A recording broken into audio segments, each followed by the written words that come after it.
Hi, welcome back. Today I am here to bring you my picks for the best of 2018. So those of you who follow my channel regularly know that I read kind of an insane number of books. In 2018 I read about 300 books and a lot of them were newly published. So I had a really hard time picking just a handful of books I wanted to talk about. And so what I decided to do is come up with some categories where I would give you my two top picks of 2018 releases for each of those categories.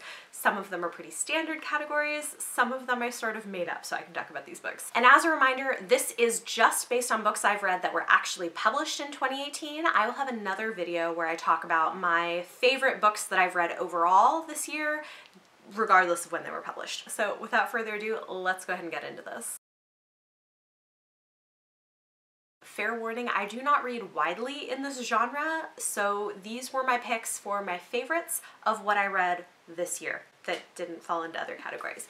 The first one is People Like Us by Dana Melly. This is also a debut novel. It is a YA mystery slash thriller set at a girls' boarding school. It features a bisexual main character who is also an unreliable narrator, and it's very atmospheric. I loved it. This came out early in the year and it's one of my favorites. My other pick for 2018 mystery or thriller is The Broken Girls by Simone St. James. This is one I actually picked up from my library, so we'll put a picture right here. This one is adult fiction. It follows a dual timeline and it surrounds also things that were happening at a boarding school and has some paranormal elements to it. I loved it and it definitely makes me want to pick up more from this author. It was my first of hers that I've ever read. My first pick for literary fiction is one that I actually didn't rate super high, and this is part of why I wanted to do the video this way, is that just looking at my top rated books of the year doesn't necessarily tell you much about what I thought was best in a genre. So my first pick is She Would Be King by Wea Moore, and while this debut novel did have its problems and didn't get the highest rating from me, I did think that a lot of the passages were beautifully written. I thought the concept was really great and I loved some of the themes that she was exploring. This is sort of magical realism set in Africa. It is adult literary fiction and it explores things of prejudice and oppression and race and family, and yeah, it's intense but in many ways very, very good, and I look forward to seeing more from this author. Even if her first book wasn't perfect, I think it's got a lot going for it. My second pick for 2018 literary fiction is actually another debut novel, and this I really loved. It is Fruit of the Drunken Tree by Ingrid Rojas Contreras. This book is set in 1990s Colombia, and it follows the story of two girls, one of whom is a child born to a well-off family in Colombia, and the other one is the teenage maid that works for their family. In some ways it's a coming-of-age story, but it also delves into a lot of what Colombia was like during that time period, and it's something that I have never really read much about. I thought it was beautifully written, and it is loosely based on the experiences of the author. This is something that I've been really getting into this year, and so I wanted to give you guys my picks for what were my favorite romance novels published this year. My first pick for 2018, and I actually had to check to make sure this was published in 2018, but it was in January. It is The Wedding Date by Jasmine Guillory. This one I don't actually own, so I will put a picture right here. It's one that I really loved and I've been recommending to a lot of people. It is a interracial romance featuring a plus-size black woman as the main character. It is very body positive, which I love. It features characters that are a little bit older. They're in their 30s, they have careers. It's a really great romance, and it also does lightly get into some of the racial elements, some of the power dynamics that go along with that. While I did think that it could have taken that farther, I still really loved it, and I think it is a great pick if you're looking for a good adult romance novel. Actually, my other favorite romance of 2018 is also a book written by a woman of color. This is A Duke by Default by Alyssa Cole. She has become a auto-buy romance author for me this year. I love her books. She has these wonderful steamy romances, but she also uses the stories as a way to get at really important issues. This is the second book in the series, and It was my favorite just purely in terms of enjoyment. I really liked the first one as well. Loved that concept, but this was just right up my alley. If you like a slow burn romance and characters who have sort of snarky interactions with each other, this is going to be a great one for you. It's set in Scotland. It is very slow burn. I don't think they even kiss for like the first at least third of the book, and I was so here for it. I loved it. I loved the development of their relationship with each other. It was super fun, and it also touches on adult ADHD, which I just think is a pretty cool thing to include. My first pick is one that I had an arc of, but actually sent it off to a friend who I thought would enjoy it, but I'll put a picture right here. This is Mammoth by Jill Bagachinsky. It's a debut YA contemporary novel about a fat teen girl who wants to be a paleontologist and is also a fashion blogger. So I loved everything about this. I love the way that it deals with body image. I loved that it features a young woman who's interested in being in STEM but is also into fashion. It just ticked a lot of boxes for me, and I thought it was really well done. In the story, she gets this very exciting summer internship where she gets to go actually work on a paleontology dig, and it's kind of her coming to terms with her feelings about her body and learning to love herself and falling in love, and I just thought it was great. The other thing that's wonderful about this is it actually includes a lot of science. You can tell the author did her research. It's not just sort of glossed over, and I loved that. My other pick for top contemporary novel of 2018 is yet another YA debut. This is Anger is a Gift by Mark Oshiro. I adored this book. I think it's an important book and one well worth reading. It is set in Oakland. It is an own voices story about a black gay teen boy falling in love for the first time and dealing with police brutality. It is an intense book, but it is powerful, and I adore the main character. He's such a cinnamon roll. I think everybody should go read this. So yeah, this was one of my favorite 2018 contemporaries. Again, poetry is not something that I read a whole lot of, so it's not like I had much to choose from, but I did really love both of these books and gave them 5 stars, so I thought I would talk about them. The first one is one that I'm sure you're seeing all over lots of lists. This is The Poet X by Elizabeth Acevedo. This is fantastic. It is a novel told in verse, and it is own voices with a Afro-Latina heroine. It's a coming-of-age story. It deals with themes of family and religion, and I just loved it. I think it is a beautiful book. And my other pick for best poetry of the year is Fierce Fairy Tales, Poems and Stories to Stir Your Soul by Nikita Gill. I also loved this book. It's a beautiful book. This is poetry that retells classic fairy tales with a feminist twist, and I was all about it. It's also kind of cool because the author did illustrations that are throughout the book, which I just thought was beautiful, and I really enjoyed it. For this, one of my picks is actually something that could have gone into my retellings category, but I had 3 that I wanted to put in there, and so I just decided to move it over to historical fiction instead, and that is The Dark Descent of Elizabeth Frankenstein by Kiersten White. I loved this, guys. It's so good. It's so dark. It's a really quick read. It is a retelling of Frankenstein told from the perspective of Elizabeth, his betrothed and childhood friend, and oh my goodness, it's crazy. Elizabeth is such an interesting character. I really like her. I love being inside her head. She sort of pretends to be this sweet, innocent girl when in reality she's quite manipulative by necessity in order to sort of preserve her own life. And the way that it deals with the historical pieces of things that women really did face during this time period is crazy. Also, Victor Frankenstein in the story is literally a psychopath, so it's super creepy, but it's fantastic. I definitely recommend it. My other pick for historical fiction is a debut. I am super excited to read more from this author. This is The Witch of Willow Hall by Hester Fox. It does have some paranormal elements to it. It's a blend of historical fiction with some supernatural and romance. Honestly, this really gives me Bronte sisters vibes. Like, that's really what it reads like, and I just loved it. It's very atmospheric. It's creepy without being too scary. It follows a family living in Massachusetts 100 years after the Salem witch trials, but perhaps witchery runs in the family. So yeah, it's dark, it's creepy, it's got some romance. Really loved it. My first pick for this is one that I got out from my library. This is All You Can Ever Know by Nicole Chung.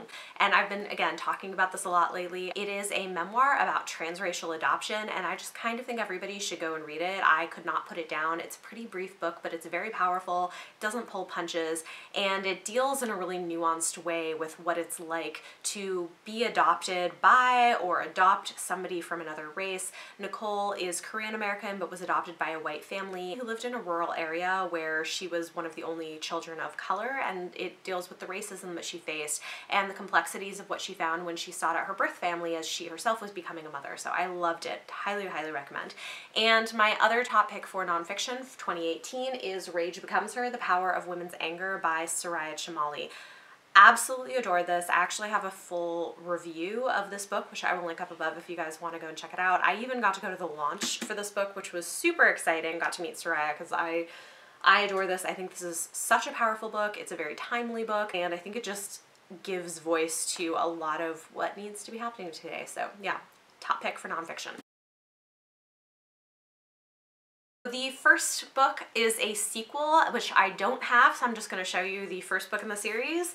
This is the first book in the series, This Mortal Coil by Emily Saveda, but just as much as I loved this, I also loved the sequel, which did come out in 2018, This Cruel Design.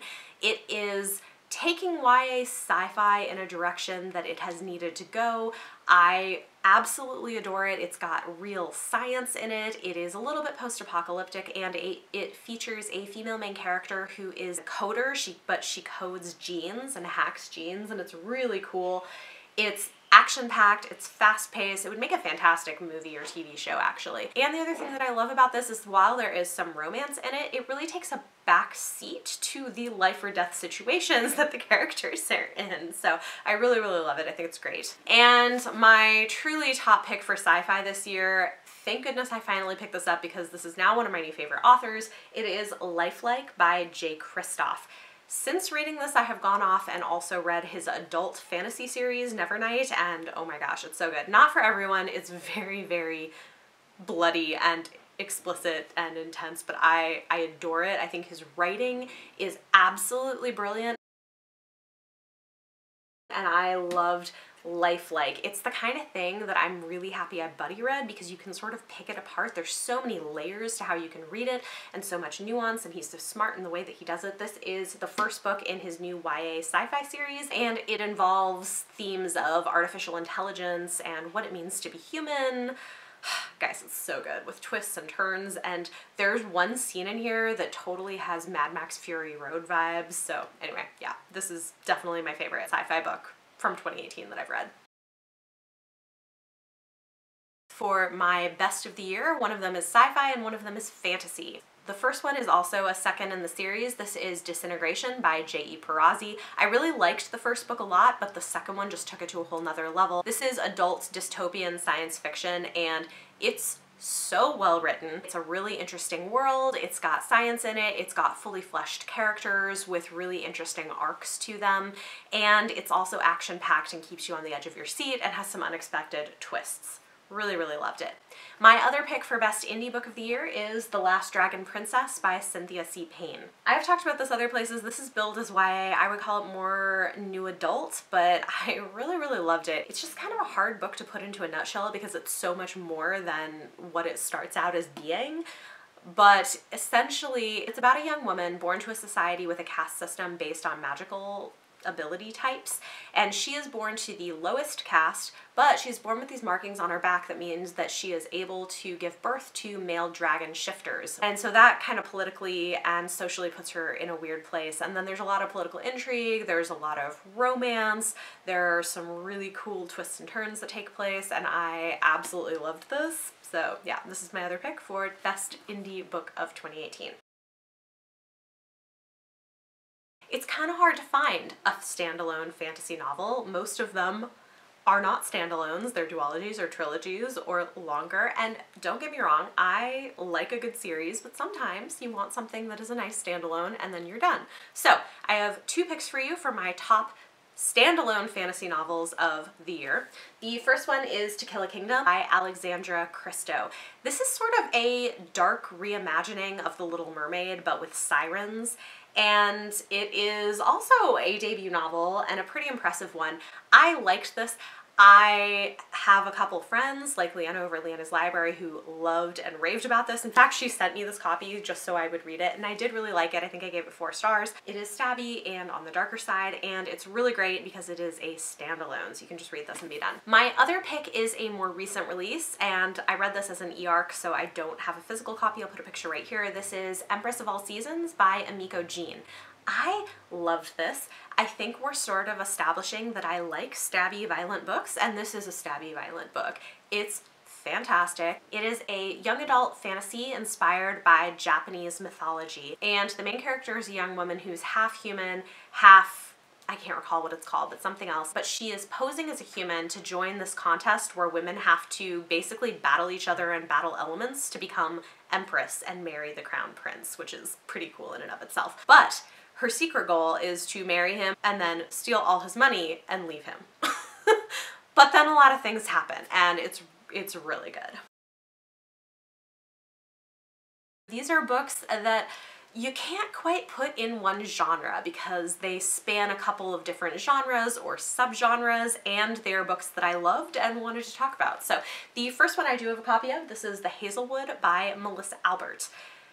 I adored this. It is a very polarizing book, but I loved it. It is something that starts out as urban fantasy and then becomes portal fantasy. So while both are fantasy, it definitely bends genres, and while this is sold as YA, I definitely think it also could have been sold as adult because a lot of the themes that it deals with are much darker, but I loved it. The other one is one that also I could say is underhyped, that maybe more people should be talking about. This is Nightingale by Amy Lukavics. It is a blend of horror and science fiction, and guys, it's so freaking good. If you want some really creepy feminist horror in your life, go check this book out. It takes place in the 1950s, and it's told in a dual timeline that I think works really well for the story, featuring a main character who has been put in a mental institution because she refused to marry the boy that her parents think that she should marry, and she wants to have her own life. And this was a thing that happened, that women who got out of line would be put in mental institutions. And so it's got a lot of feminist things, but then there end up being some sci-fi elements to it as well. And she's wondering if she's really crazy or if there's something really wrong with the mental institution that she's being put into. So yeah, super, super creepy, really, really good.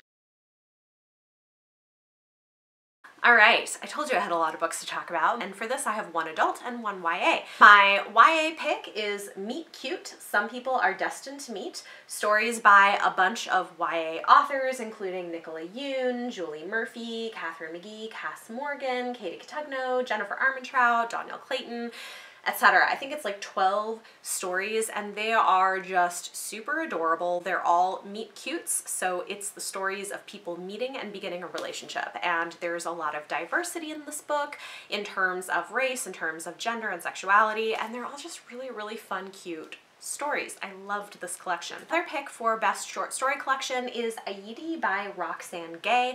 This was actually, well, number one, it's a stunning book, but this was my first read by Roxane Gay, and I loved it. It made me cry. Very few books make me cry. It's a collection of short stories that are all about Haitians in diaspora and in Haiti, and it deals with identity, trauma, and sexual assault, and yeah, it is really, really beautiful. It's a very quick read, but definitely packs a punch, and I'm so glad that I picked this one up. To be fair, I don't read a lot of middle grade, but the two books that I want to talk about are middle grade, and they are books that I loved. Both of these were 5-star reads for me. The first one I have passed along, but this is City of Ghosts by Victoria Schwab. It's the beginning of a new middle grade series. I absolutely love it. It's about a girl who can see ghosts because she almost died, and she has a ghost as a best friend. Ironically, her parents are starting a television show where they go and try to find supernatural things. So most of the book is actually set in Edinburgh, where her parents are shooting their new TV show. I loved this. I love the friendship. I like Cassidy as a main character. I just thought this was a wonderful book and the beginning of what will probably be a great series that I'm looking forward to continuing. I just really like Victoria Schwab's writing as well, so I think this is a great one. And then my other favorite middle grade read of 2018 is Small Spaces by Catherine Arden. She is the author of The Bear and the Nightingale, which I absolutely loved. This is a very, very different book. It's definitely written for a middle grade audience, but it's fantastic and it's super creepy. It follows a girl who is grieving the death of her mother, and it involves super creepy scarecrows. If I had been 12 when I read this, I would have been terrified of scarecrows.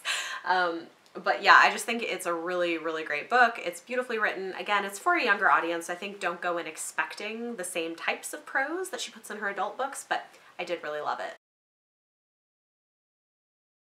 I've got one book that is adult and one that is YA.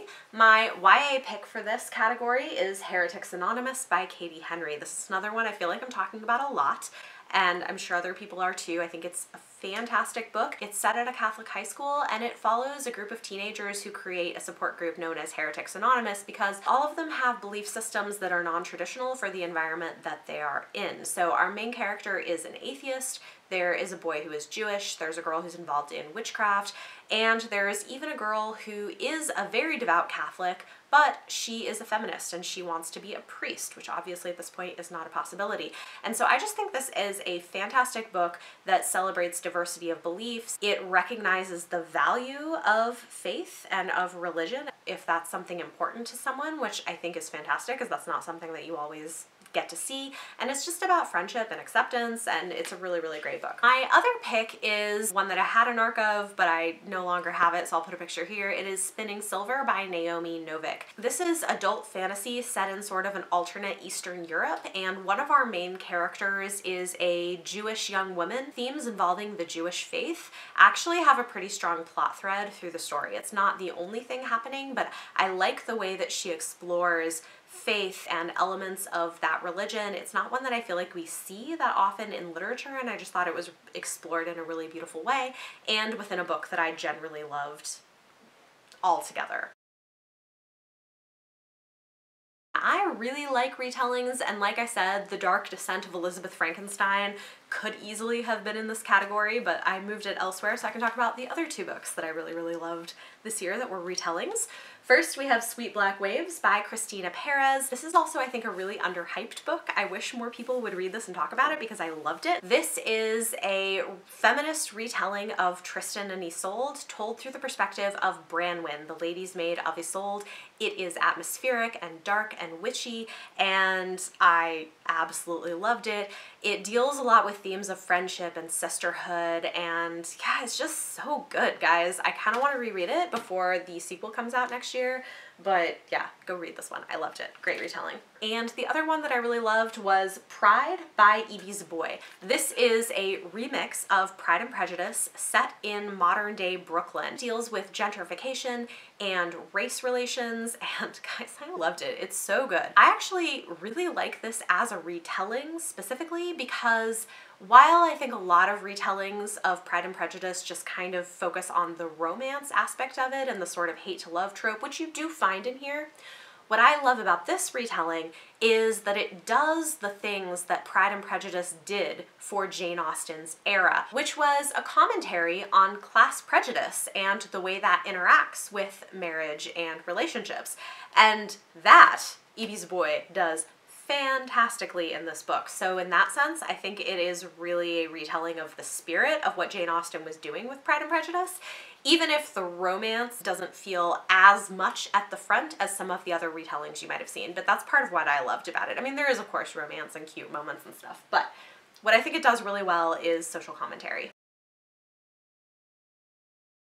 These are books in series that is ongoing and not yet finished that were my favorite of the year. First one I want to talk about, I don't actually have, but I'll put a picture here. This is Nixia Unleashed by Scott Rankin. This is the second book in the trilogy. It is a diverse YA sci-fi that gives me Red Rising vibes, but with a little bit less brutality, and I love it. I thought the second book was really strong. It was action-packed, it was a good sequel, and I also liked that it was dealing with themes of colonization and questioning that, but in a sci-fi scenario. So that one I really loved. And then probably my favorite series continuer is a book from one of my favorite series. This is Sight Witch by Susan Dennard. It is a prequel novella in the Witchland series, but I do think it is really integral to the series, so if you're reading it, go pick it up. Also, I love the cover. It's so beautiful. But I absolutely adored this series. I loved this book. I think if you read this book, it will make the rest of the books so much more interesting because she weaves things together and like things make sense that didn't make sense before. It's super fun. So after I read this, I went back and reread Truth Witch and Wind Witch and was like, oh my gosh, Susan Dennard is brilliant. Yeah, it's really good if you like epic high fantasy. In fact, I think that this series is a really nice crossover for people interested in getting into adult high fantasy, but I've been reading YA. I think this is a really nice bridge for that. These are books where it was the conclusion of the series that they were writing. My first pick for this is Queen of Air and Darkness by Cassandra Clare. This is the third book in the Dark Artifices trilogy. I thought it was a really strong ending. I liked the way that it wrapped all the threads up. It went really interesting places. While it wasn't the perfect book for me, and there were a few things that I had mixed feelings on, I think I gave it like 4 or 4.5 stars, I thought it was really good as a series ender to wrap this up and then also set the stage for the next couple of trilogies that she's going to be writing in this world, because you have the Shadowhunters world writ large, which involves lots of series, but for the Dark Artifices series, I thought it was a really good series ender. And then probably my top series ender of the year is Muse of Nightmares by Laini Taylor. Guys, this book was so good. Strange the Dreamer is great, but I didn't give it as high a rating because I didn't love the direction some things went at the end of the book, but given that I already knew the direction those things took, this was totally 5 stars. It was fantastic. It wrapped things up really nicely. It had some twists that I didn't expect. I loved the way that it dealt with mental health and themes of redemption. It's just a really beautiful book, and it's pretty cool because you can tell that it links to her earlier Daughter of Smoke and Bone series in some interesting ways, so now I'm going back and reading that because like I was like, okay, reading this, I'm pretty sure these are Easter eggs for that series, so they're set in the same universe, which is kind of fun. So there's that. But yeah, Muse of Nightmares, really, really great conclusion to the duology. Okay guys, only 3 more categories to talk about. We're almost there. I know this is kind of a long book, but I had a lot of fantastic, I mean, I read so many books this year. Like, this is kind of how it had to go. These are 2 of my favorites, and can I just say, I'm so happy that we are getting diverse settings and diverse authors in YA fantasy. It just makes me so happy. My first pick for this is Mirage by Samaya Daoud. This one is actually kind of a blend of sci-fi fantasy, but it is Moroccan inspired, and you can really see the sort of Arabic, Middle Eastern culture and history inspiring what happens here. I loved this and I'm really excited to see where it goes.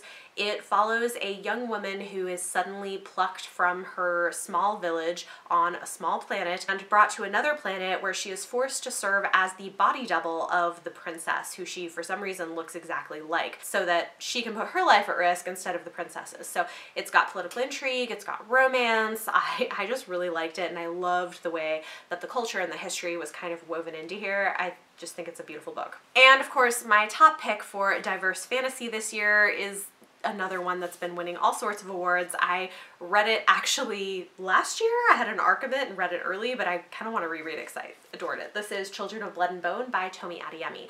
This is YA fantasy inspired by West African mythology, and guys, it's so good. It's so action-packed. I think it's fantastic, and I love what it's doing and what it's bringing to the genre.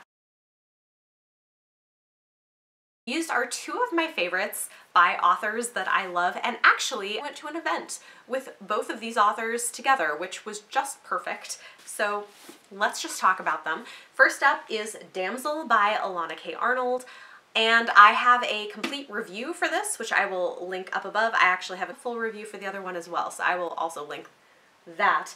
But Damsel is feminist horror dressed up like a fairy tale. It's really, really good.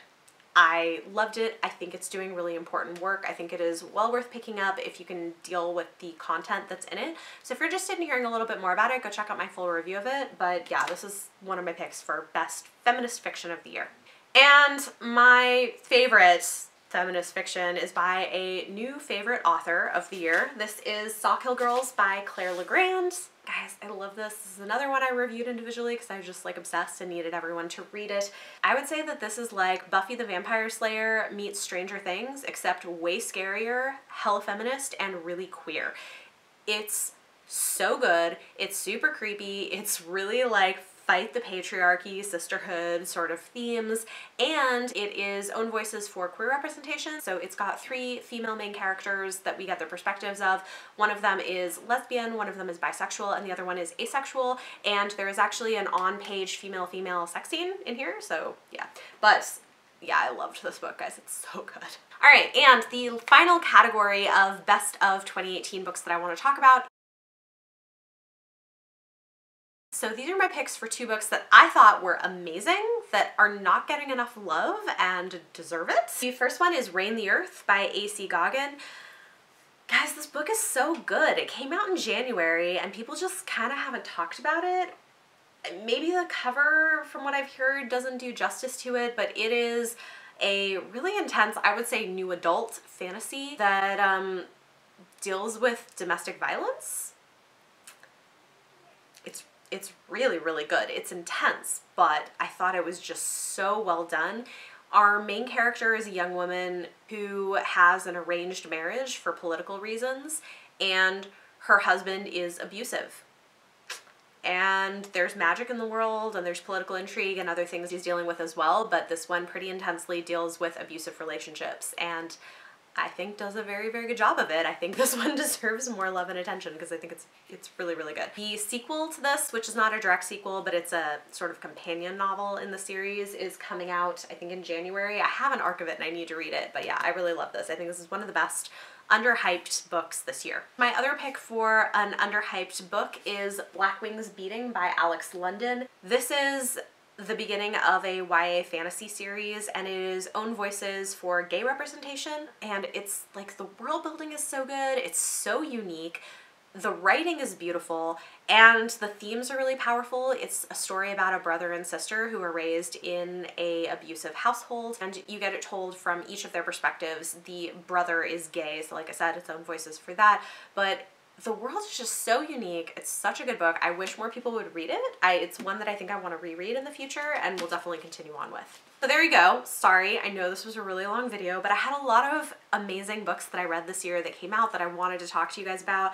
Talk to me in the comments down below. Let me know if you guys have read any of these or if you would have different picks for some of these categories.